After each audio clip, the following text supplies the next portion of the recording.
This tutorial will highlight the workflow for grading student content submissions utilizing SpeedGrader. SpeedGrader has undergone a performance and usability upgrade to focus on improved performance for large courses.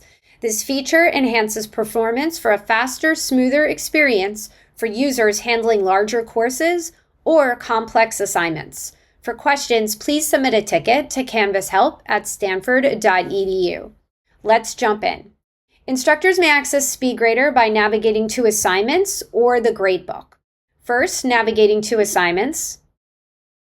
Locate and click on the assignment ready for grading. SpeedGrader may be accessed under Related Items on the right side of the screen. It's also accessible via the Gradebook. Navigating now to Gradebook from the course menu options on the left. Locate the assignment ready for grading. Once placing the cursor on the assignment title, these three dots will appear. Click on the three dots and drag the cursor down, selecting SpeedGrader. Gradebook functionality is reviewed in a designated Gradebook video tutorial, which may be accessed at gocanvas.stanford.edu. Navigating now back to Assignments, locating the assignment ready for grading, and select SpeedGrader under Related Items. At the top of the screen, there is a red information box. We recommend reading these information boxes first, for we utilize this space for pertinent information only. SpeedGrader is not meant for multiple graders. Comments or grades could be overwritten if multiple graders are working at once. We do offer GradeScope. GradeScope works best for STEM courses, large section courses, and those with multiple graders. For questions regarding the GradeScope integration, please submit a ticket to canvashelp@stanford.edu. Now draw your attention to the top right side of the screen. Users may toggle from one student to another by clicking on the arrows. There is now a Sections drop-down menu. By clicking on the white mini arrow next to the student name, different sections and current student names appear. The user is able to select specific sections for grading by then clicking on the right-facing arrow to view and navigate amongst different sections. Do not forget to click on Apply. This is a more streamlined and a user-friendly interface, especially for large sections. Toggling to another student with a missing submission, the no submission alert is much larger now. And toggling back to a student with a submitted paper, let's review annotation options. The ability exists to annotate directly within text, and there are several options. By clicking on the bubble icon at the top right, users may leave comments directly in line. By clicking on the highlighter, users may highlight specific parts of the text. Feel free to get creative with the color wheel on the top left side of the screen. Users may also strike through text by clicking on the strike through icon. The color wheel will also apply to strike through marks as well. By clicking on the paintbrush, text may be easily crossed out, or users may leave a handwritten annotation as well. This functionality is ideal, especially if working on a tablet. By clicking on the square, particular parts of the text may be outlined.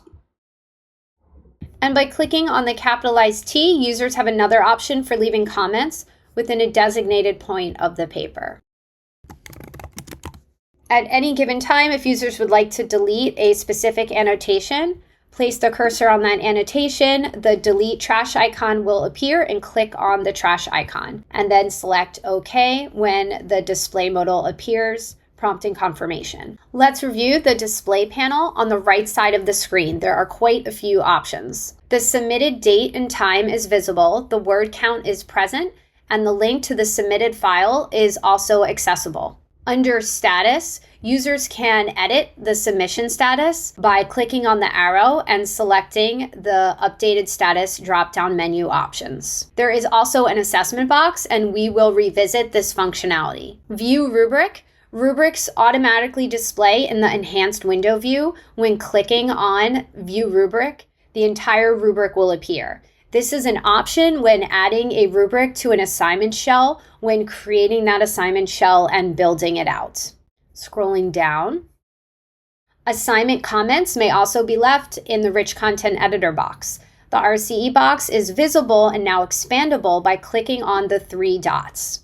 At the bottom of the RCE box, options exist to add comments, links, and media. By clicking on the microphone, teaching teams can make audio comments. Speech-to-text microphone now recognizes other set languages, but only when utilizing a Chrome web browser.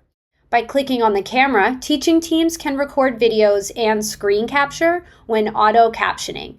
By clicking on the paperclip, content or files may be attached.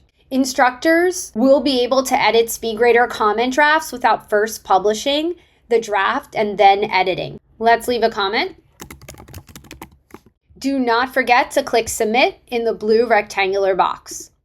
Once doing so, students will receive a green dial feedback indicator on their end that comments have been left for this assignment. Comment indicators are also visible in the student gradebook. For more information regarding how students receive feedback, please visit the Video Tutorials tab at gocanvas.stanford.edu. Now, scrolling up, let's review the assessment box. The default posting policy for the course is manual. Hence, the red oblong shape appears that states hidden. Also, at the top left side of the page, there is an eye icon with a slash through it.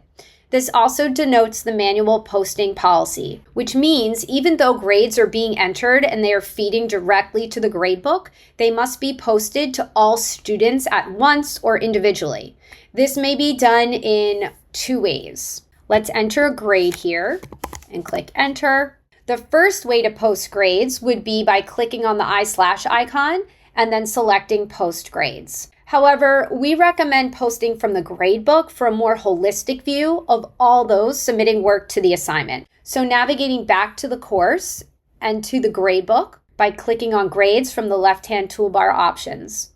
Now in the gradebook, search for that particular assignment. Here we are reminded that grades haven't deployed to students and that they remain hidden because the eye slash icon is present next to the assignment title. Place the cursor over the assignment title. The 3 dots will become visible. Click on the 3 dots and then select Post Grades. A display panel will appear from the right side of the screen requesting confirmation to post grades. Select Post, and the eye slash icon will disappear. Instructors also have the ability to manage visibility of grades and feedback for individual assignments from the gradebook within the assignment title by clicking on the 3 dots, selecting Grade Posting Policy.